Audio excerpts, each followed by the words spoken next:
In 1982, Los Angeles was a city split in two, one version on movie screens and another playing out on cracked sidewalks.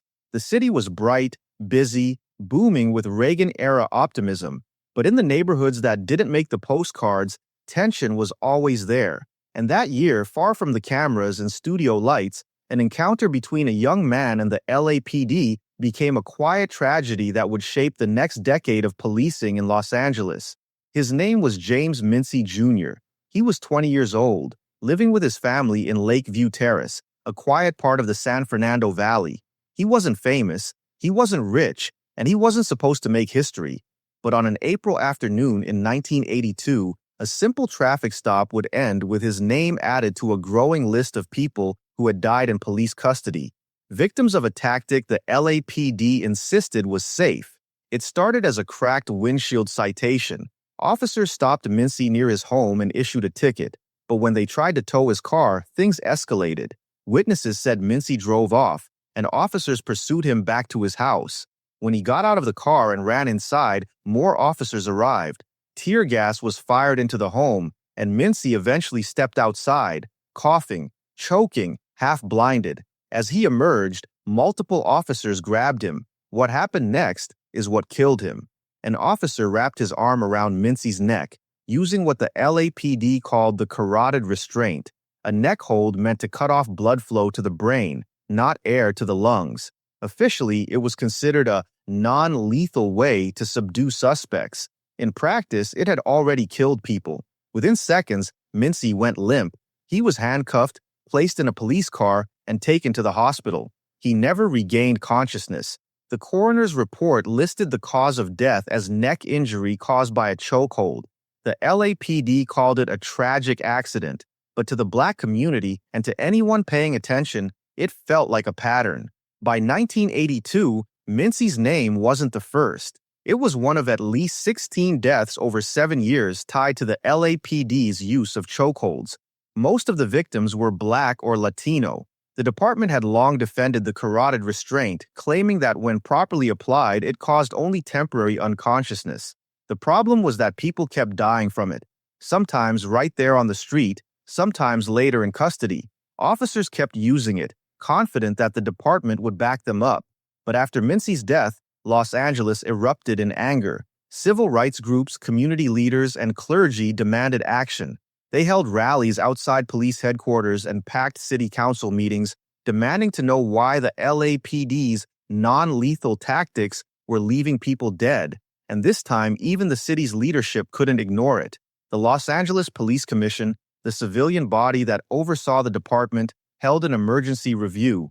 Within weeks, it voted to restrict the carotid restraint hold, limiting it to only life-threatening situations. At the same time, Chief Daryl Gates ordered an outright ban on the bar-arm chokehold, another version of the tactic that crushed the airway instead of compressing the arteries. It was a major shift, one of the most dramatic policy reversals in the department's history.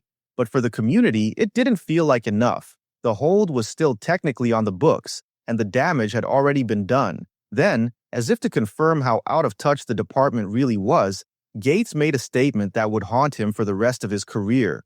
When asked why Black suspects seemed to die more often from chokeholds from white suspects, he said he believed that the veins and arteries of Black people do not open as fast as they do in normal people. That single line, 12 words, became a rallying cry for every person who felt unseen, unheard, and disrespected by the city's police. It was printed in newspapers, replayed on TV, and condemned by nearly every civic group in Los Angeles. The Urban League called for Gates's resignation.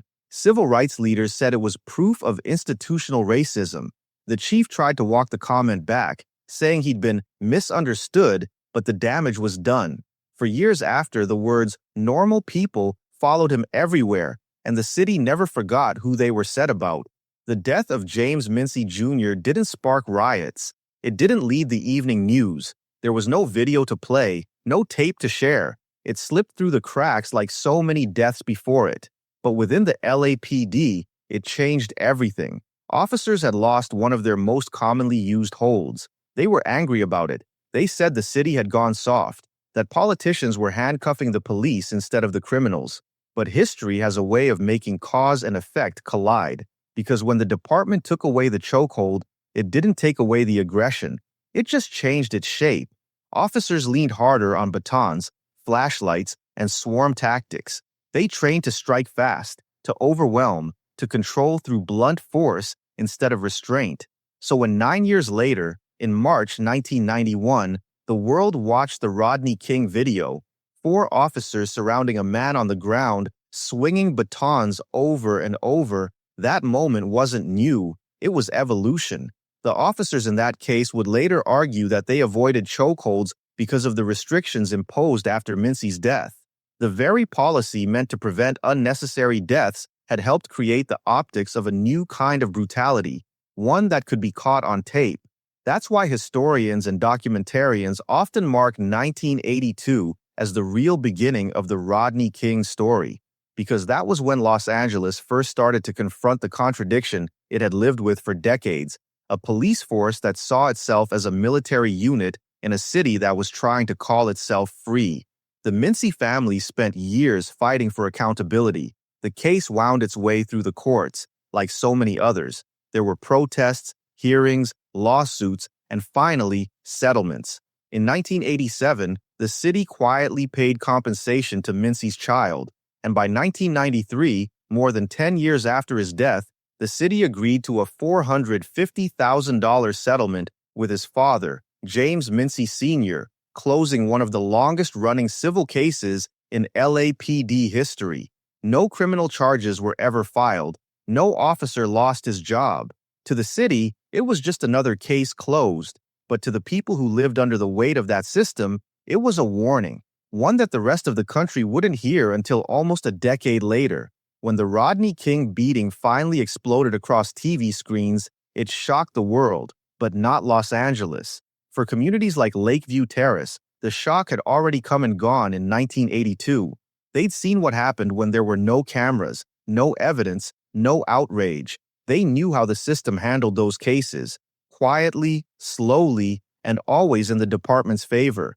That's why the Mincey story matters, because it shows what happens when a city ignores its warnings.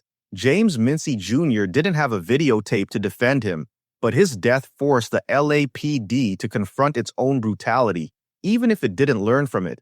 Today, the chokehold he died from is banned again, this time for good, outlawed entirely after the killing of George Floyd in 2020.